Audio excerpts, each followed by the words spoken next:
Hey everybody, welcome to Surface Level, creating a community where Black and queer folks are fearless in thought and curious at heart.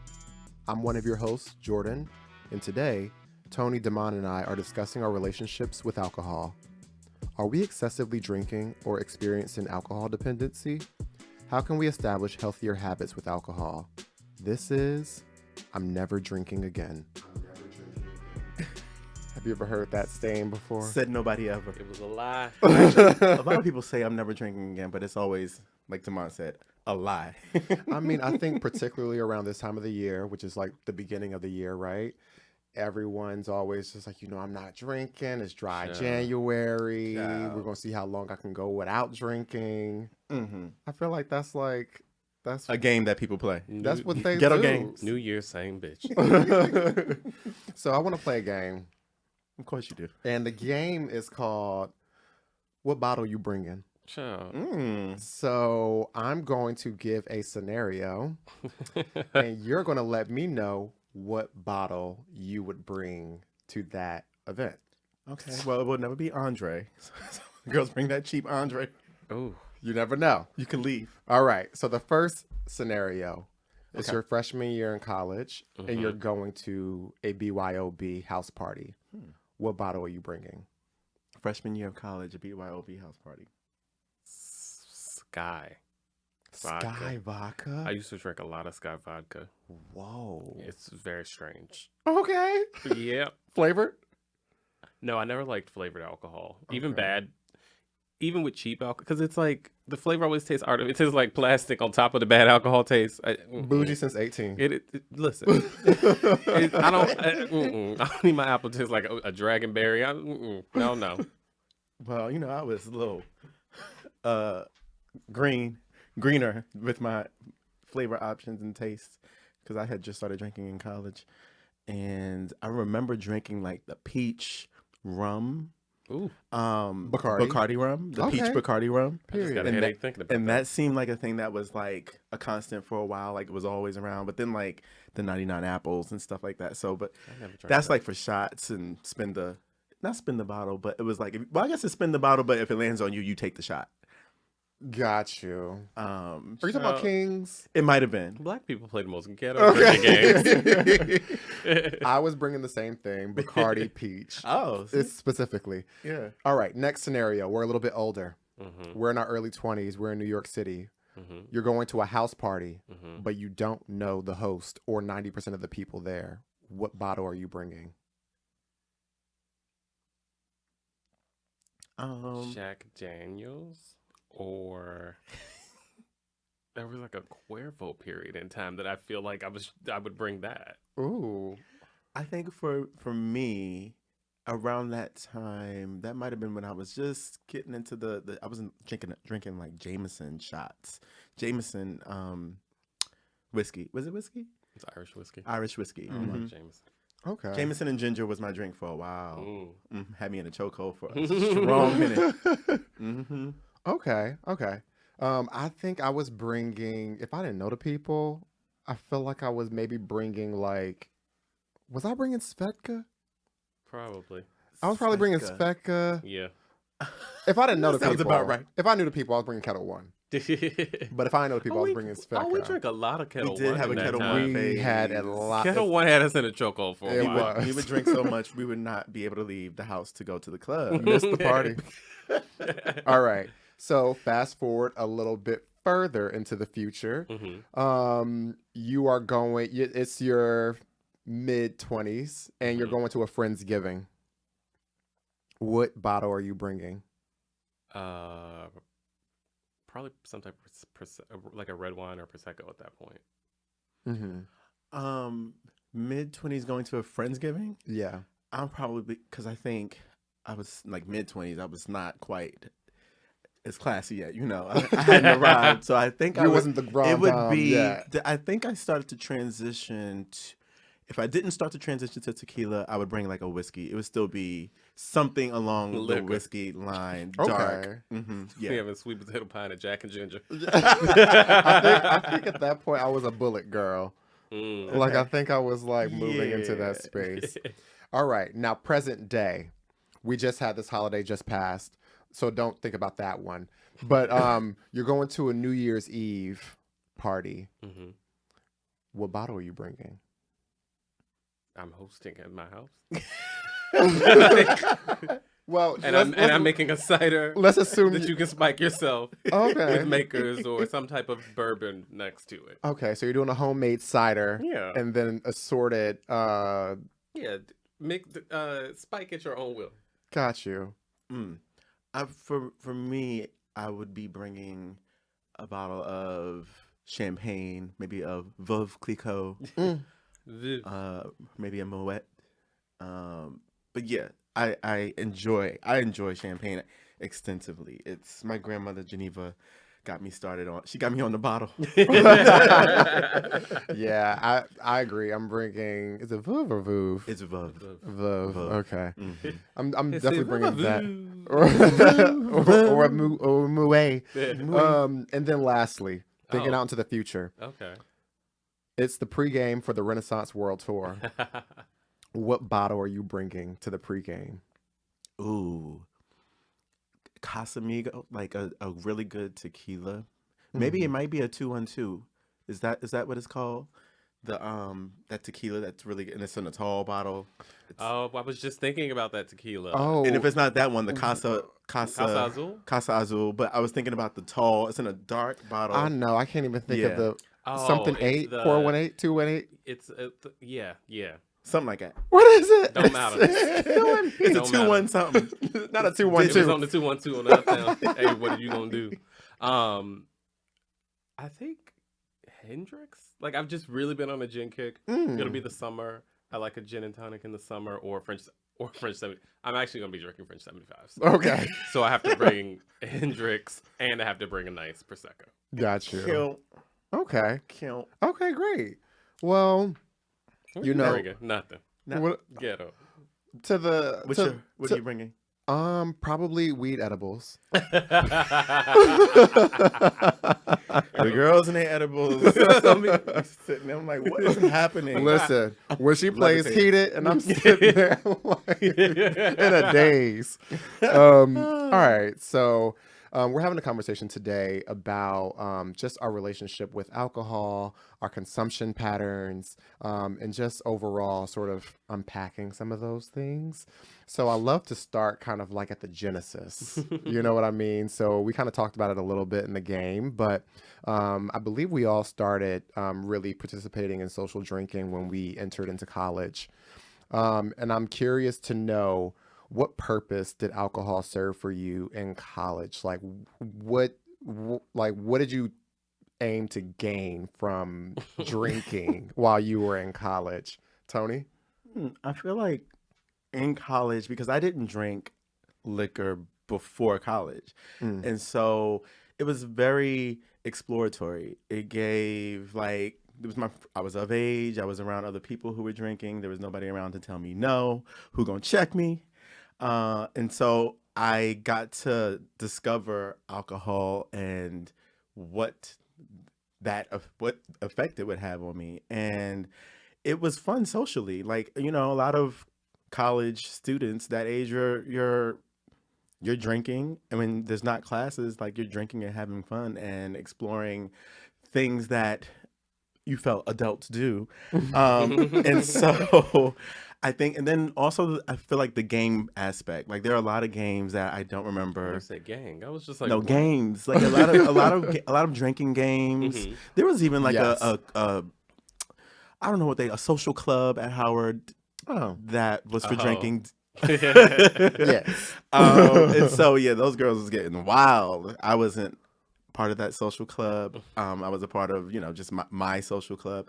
But then also, as I started to explore my sexuality and understanding what effects alcohol had on me, Yeah. and as it relates to sex, You I transform. feel like it was a good time. Like drunk sex was amazing. Wet and wild, huh? Oh, wet and wild. Yeah. And also I discovered like a lot of people would tell me, because I become more myself, I feel like, when I'm drinking, and it's even more guards down.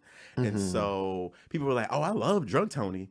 Like, we love drunk Tony. You enjoy Girl running out love. in that number. We do not like drunk Tony. Drunk Tony's Tipsy a Tony's good fun. time. Drunk Tony, Well, drunk goes Tony off the is rails quickly. on another level. But when I say drunk Tony, that's, I guess it would be like a tipsy Tony. Yeah.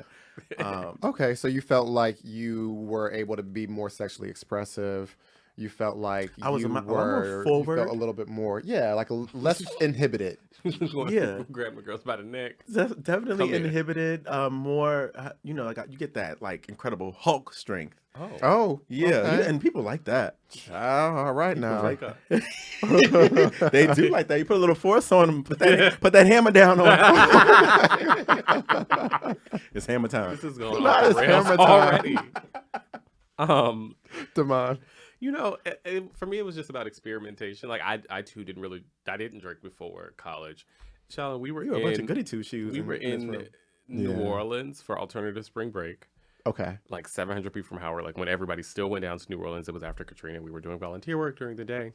We were out on Bourbon Street at night. It was the first time I ever got drunk, and I was drunk off of hand grenades. Those like green. What is that? Oh, have you been to New Orleans? No, never. Sounds explosive. There's a drink, like a strange, like bright green slushy drink that you can get on Okay. like Bourbon Street. Like they're like hand grenades in hurricane places. Like anybody from New Orleans would probably be like, ugh, that's disgusting. But like it's a thing for tourists. Okay. So I got back to where we were staying. I was throwing that green slush Oh, up. no. It was Oh, my it was the first time I go, I will never be drinking again. Okay. But it was an experiment, failed.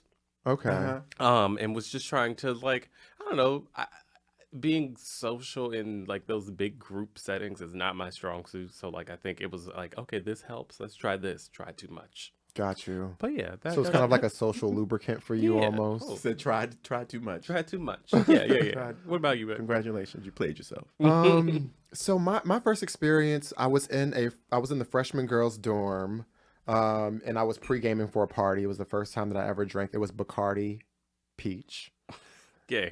Fast forward, I'm literally singing to this group of girls. I believe it's like 112 or like Jagged Edge or something. You were into performing? the bottle. Yes, I was singing to the group. And then we, like, the group of guys that I was with and the group of girls that I was with, we all went to this house party. We walked to it, and I had the time of my life. Don't remember much of it.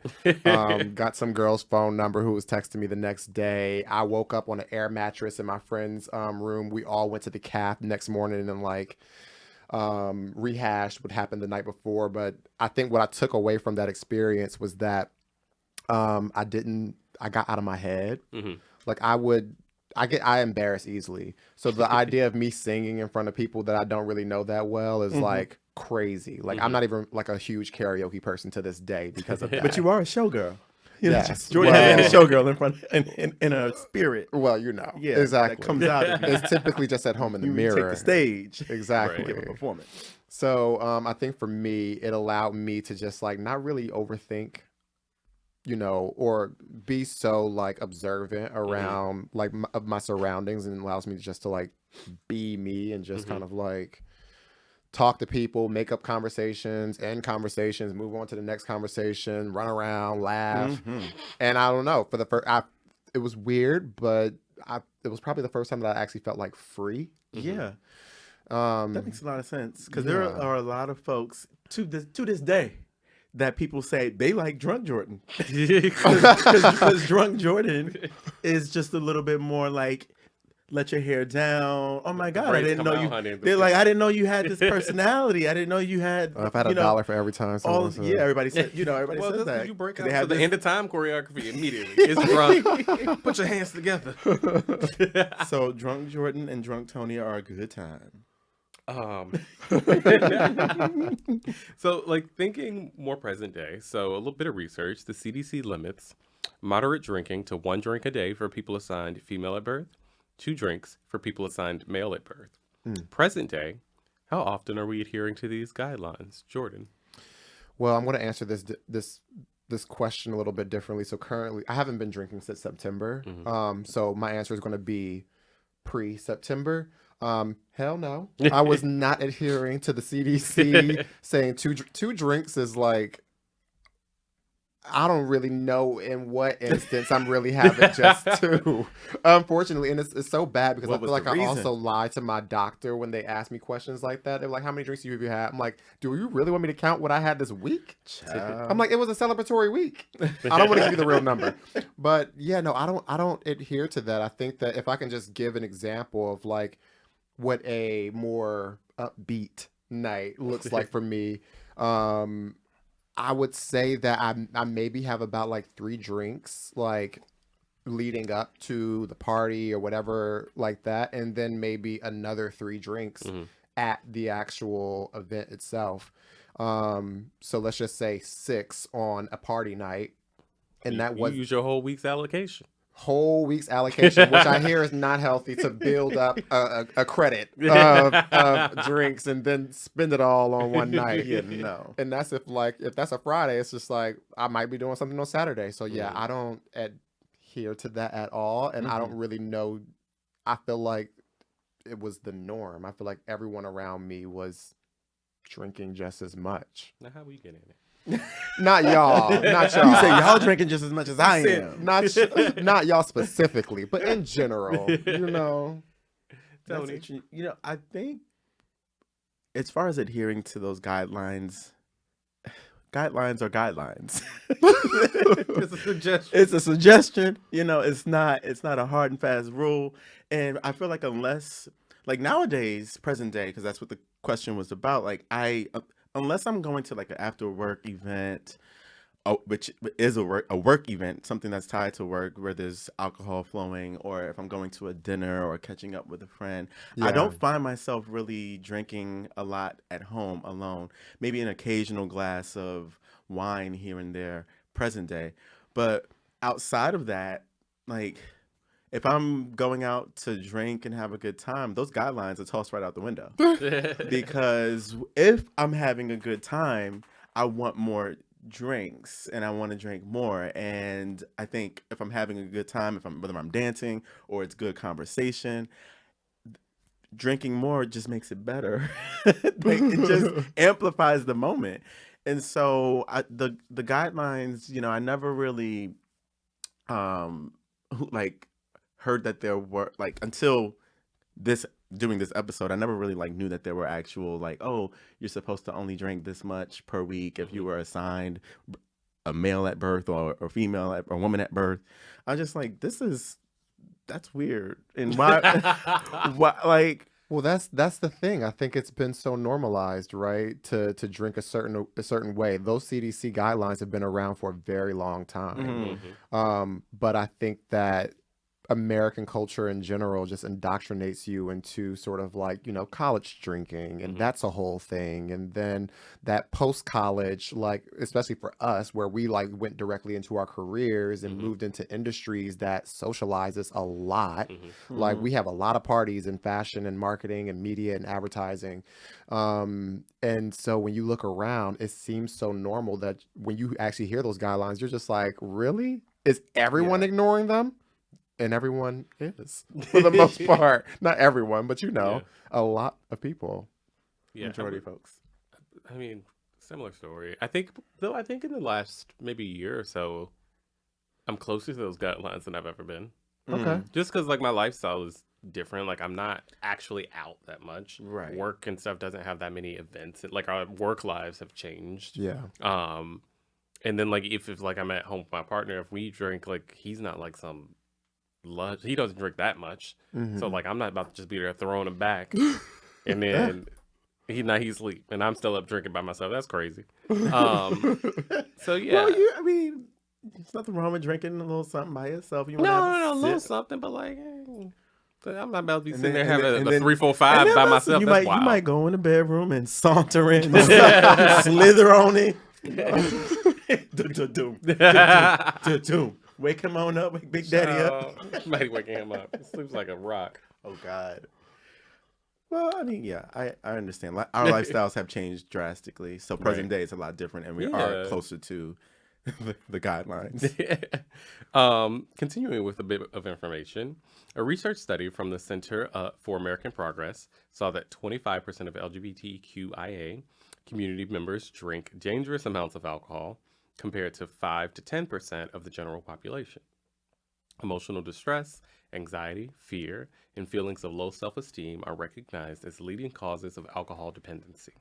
Do any of these factors play into your alcohol consumption, Tony? Well, for starters, because I had to do a little bit more digging. We're back. On the research. I'm glad you're prepared today. Yeah, today I'm very prepared. And when I'm prepared, that's when I'm at my prime, and that's when I really take center stage. Like Jordan, I'm a showgirl as well. So love that. The actual information that you were reading came from Alcohol Rehab Guide, and I said, let me dive a little deeper. And it said that one of the most intense reasons for higher alcohol consumption is the bigotry faced by the LGBTQ plus community on a daily basis. And this is especially true for older LGBTQ individuals who reside in less tolerant regions, which I think it's kind of, that tracks. Yeah. Like, to me, that really tracks, especially, I feel like we're in this New York City bubble and we have so many different privileges. When you go to small Mobile, Alabama, as we like to say, when you go to like those small towns, their experience is so drastically different, and I could see how they could be driven to drink. But listen, one of the things too, I'm like, we always, in the Black community, but especially in the Black queer community, we find things to celebrate and reasons to drink. So whether you're sad, you want to have a cocktail. When you're happy, you want to have a cocktail. When you're celebrating something, you want to have a cocktail. When the weather's nice, let's go outside and drink. I'm definitely going out to have a cocktail. When the weather's bad, I'm staying inside and having a little wine. Right. So I think that bad weather, red wine. I think that good weather, prosecco. There's always a reason to drink, but I think that yes, like these factors, these things do personally play a role on what drives me to drink, based on how I'm feeling emotionally, based on what's going on in my life.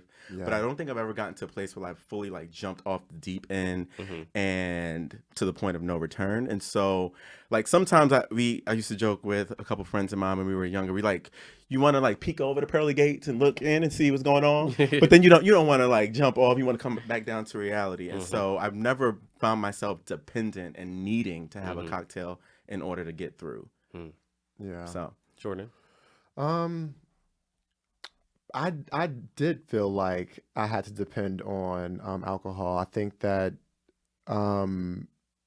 socially speaking, I typically feel, especially if I'm around an environment that I don't know a lot of people, and there's no real like organization to get people to meet one another. It's kind of just like throwing somebody in a room and just saying, make friends. That stresses me out. And so in order for me to be able to get through that experience, I drink typically faster, typically more than I normally would. And my goal or my hope is that by drinking more, I'll get to the point in college where I've trained myself to believe that like by drinking more, I think less and I'm able to be present in the moment and less in my head about what's going on around me. And I realized that it, lack of confidence and anxiety and fear of being judged kind of were all at play in terms of sort of some of my alcohol consumption. And although I didn't necessarily overdo it like at home by myself or anything like that, I did see that alcohol dependency or I use alcohol as a tool to sort of get through some of those uncomfortable social experiences. Yeah, there was a time I can drink with the best of them, but Mother Randall, when I say there was a time where I got to a point where I was like, if I have another drink, it's giving alcohol poisoning. And this bitch used to be able to go there. Go to the next level and still drink more. And I was just like, how? I thought I was it's interesting doing something because like I probably had similar feelings being in social settings to Jordan, because I don't like all these people, child, and then you put me in there, I got to talk and strangers, and it's very stressful. But like for me, it just became a situation where like if I'm that uncomfortable, I would rather remove myself totally. Like we'd be out in social things, and it's just like my fun's at capacity. Thank you, I'm going home. And like that just be more than like, cause like when we were younger, we're like, mine's fucked up. I'm like, I don't The mind is asleep. it's The just mind like to be knocked I'm out. just that was Taking a nap. right. I'm like that's tacky, classless. And that was just I was just like I don't want this. And it was just like if I'm in this environment, I'm like that uncomfortable with it. I'm just like I'll find different environments that I enjoy a bit more. And even when we go out socially now, like if we're uptown, I'm always just like I'd rather go to like Next, just because I like a lounge, chill, we can talk kind of thing versus like feeling. I don't know, like I'm in that like fishbowl-y kind of thing that sometimes it can feel like when you're at some queer activities. But yeah, that I think it's just deciding where to place myself is how I manage that for like, especially specific to like queer spaces and experiences. Yeah, I mean, I understand. I can understand having to need a cocktail and a drink around a crowd of like people you don't know, and how that could help get you more loose and more, I don't know, friendly or more social and wanting maybe like if you might approach someone and have a conversation, or if someone approaches you, you might not be so like in your like recluse or what have you. So that makes sense, and there's a lot of people out there that can identify with that. But I want to talk about like now with our relationship to drinking, and we've had all of these experiences. Have you ever intentionally reevaluated your drinking habits? And if so, what experiences influenced that decision for you? Jordan. Yeah, I reevaluate my relationship with alcohol often. I think a lot of people do, especially around this time of the year. I think that people reevaluate, but for me specifically, most of my is two main reasons why I typically would reevaluate my relationship with alcohol. Is one, if I'm trying to get in shape. And I feel like I want to cut the calories and the sugar. Yeah. And two is if I do something embarrassing while I was drunk. Out drunk. And I wake up with shame. Or both. Or both. At the same time. Or both at the same time. Both of them. And so, yeah, I think that before September, I think the last time that I've reevaluated sort of relationship with liquor or alcohol in general was when in 2021 when I like worked with a personal trainer. I worked with this trainer for the majority of the year, and I was not expecting it, but on my before my very first training session, he was like, I want you to cut out alcohol completely for a month. And I did it because I was just like, I'm paying for it. Now my money's in the game, so I need to like get my money's worth. So I cut out drinking, and I think that was the first time that I actually saw the actual mental benefits of not drinking, because I think before that all of my like cleanses have been short-lived. They lasted for like maybe a couple days, maybe a couple weeks. That was the first time where I felt like, okay, like I'm really like doing this, and I feel mentally more clear, and I feel more focused, and I feel more light. And so yeah, and I think right now I'm just reevaluating it all together. You know what I mean? Like in terms of my reliance on it sometimes as a social lubricant, or my reliance on alcohol making things more fun when I feel like they're not that fun. And I'm just like, well, maybe if I drink, I'll be into this more. Spirit. Maybe the music will start sounding better. It's like terrible. And the people will start looking better.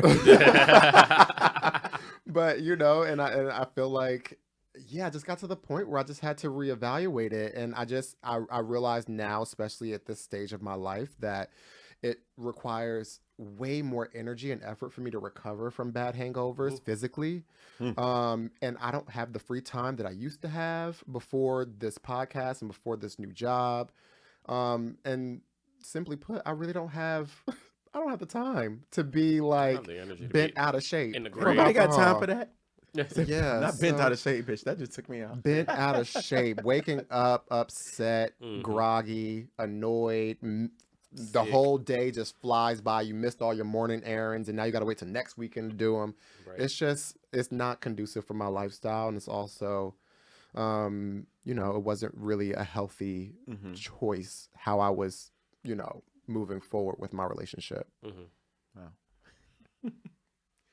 Wow. So there was a point after I actually have never really talked to y'all about this. Uh-oh. After my father passed, where I was drinking a lot alone. This was the pandemic. It was 2020.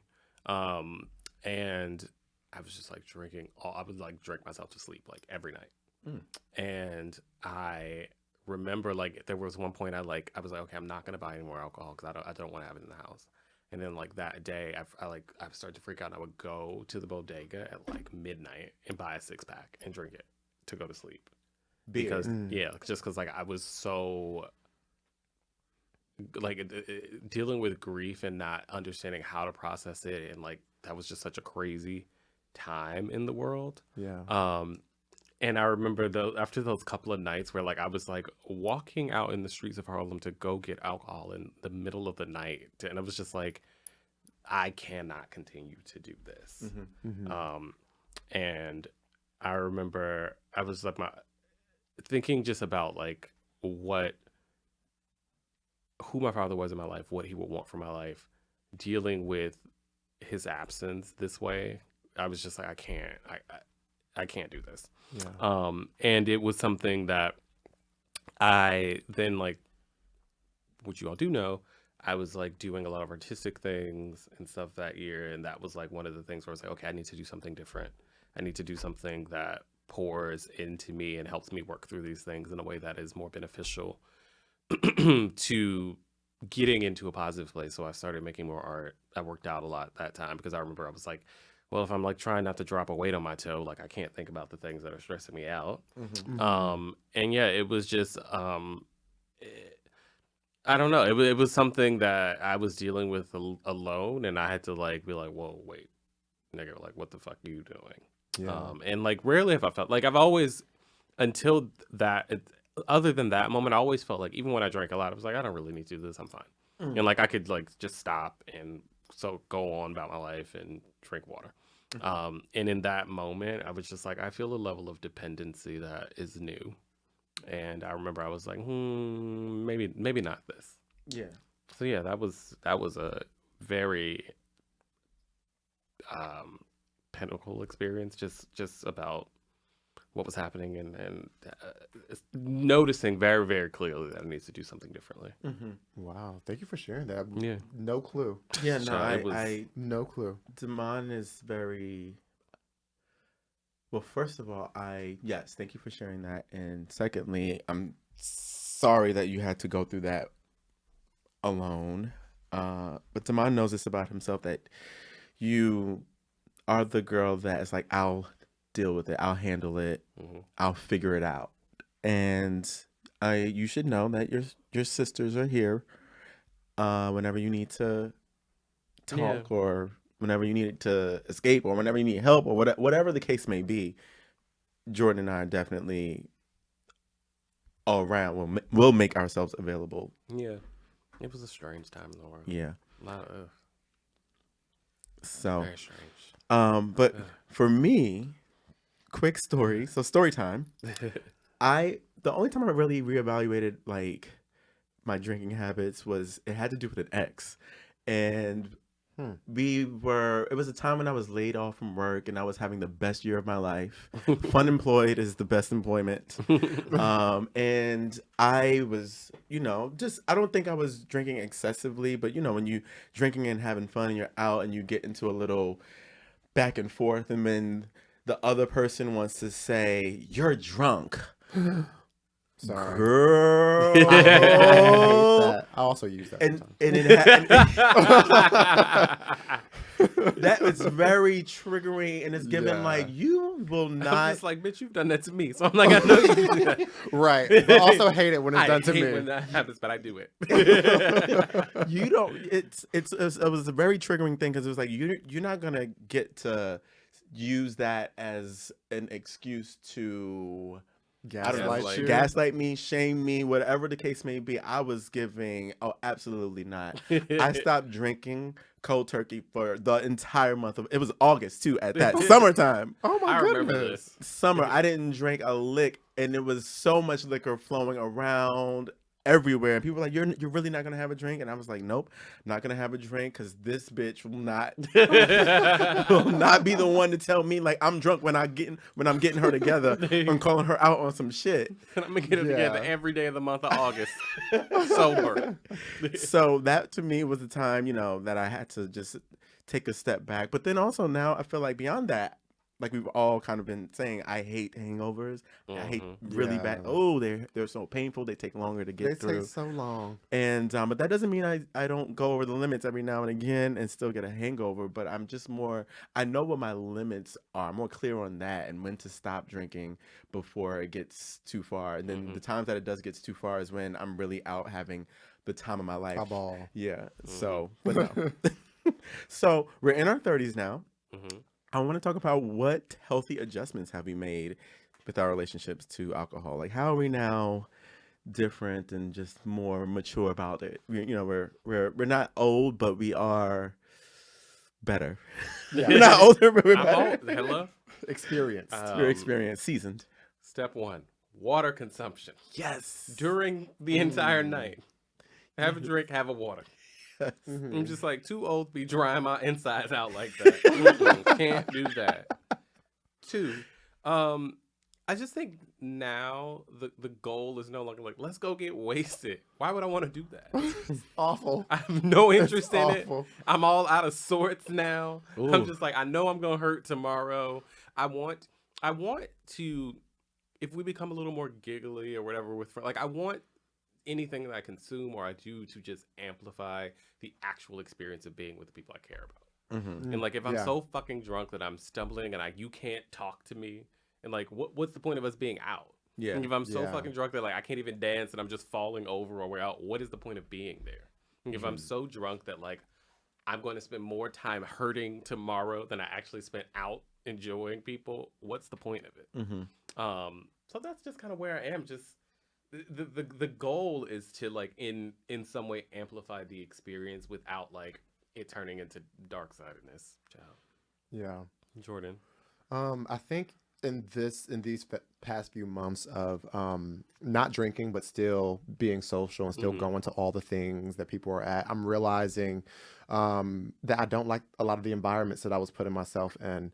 I didn't really find them fun, and you can realize that real quick when you're extremely sober in these spaces, and you're just like, whoa. I was like, I can't believe I used to like be in this place for like 4 hours at a time. I think that whenever, if ever I decide to start drinking again, I think that pacing will be my friend. I think allowing myself to just sort of like actually interrogate whether or not I actually want to be in some of these voluntary spaces before getting to the point where it's just like the liquor's taking over. And being able to your point, realize when the fun has hit capacity and it's time to go, because there's nothing wrong with going home and calling it a night if it's not your cup of tea. I also think that also just realizing that I don't need to necessarily, like, the goal of drinking for me shouldn't be to get drunk or to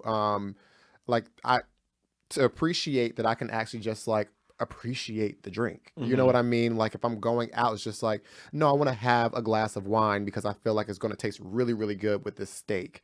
Not because I'm trying to like get to some sort of mental state where I'm like uninhibited, and I want to be able to appreciate drinks for the craft behind it versus an end result of being somewhat detached from reality. And so I think that just I've discovered a lot in this process about myself, and I'm just looking forward to sort of just having like a healthier, more easygoing relationship with it. And if I feel like I'm ever uncomfortable, it's like powering through it. I've had to power through a lot of social environments where I've been bone sober, and I'm just like, it ain't that bad.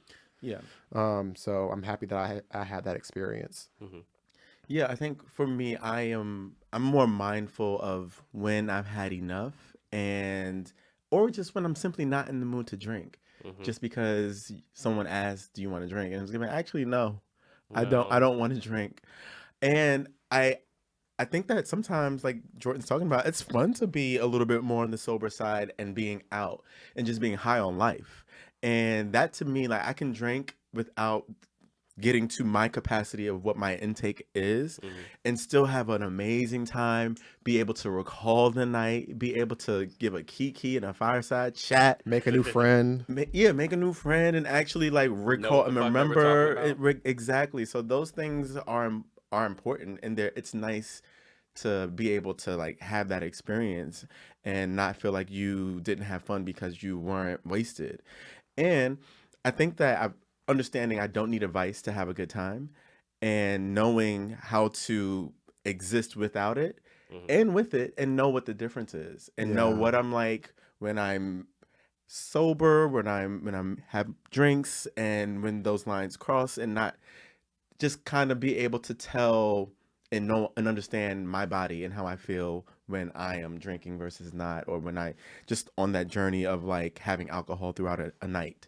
So that's kind of nice, and I enjoy that. Yes, period. Listen, it's all about like Less. less. Definitely less. Create more space to actually like live life. It's hard to recall things when everything's a blur. Right. And being present, because all of this could slip through the finger cracks, Right. but being present for it, I think is so valuable. Yeah, so on that note, that's all the time we have this week. This season of Surface Level is presented by Moby, Mobilizing Our Brothers Initiative. And if you or someone you know is displaying signs of alcohol dependence, we encourage you to visit cdc.gov/alcohol for resources and information. And if you've enjoyed this episode, let's keep the conversation going. Let us know your thoughts and questions at surfacelevelpodcast.com. And remember, stay curious.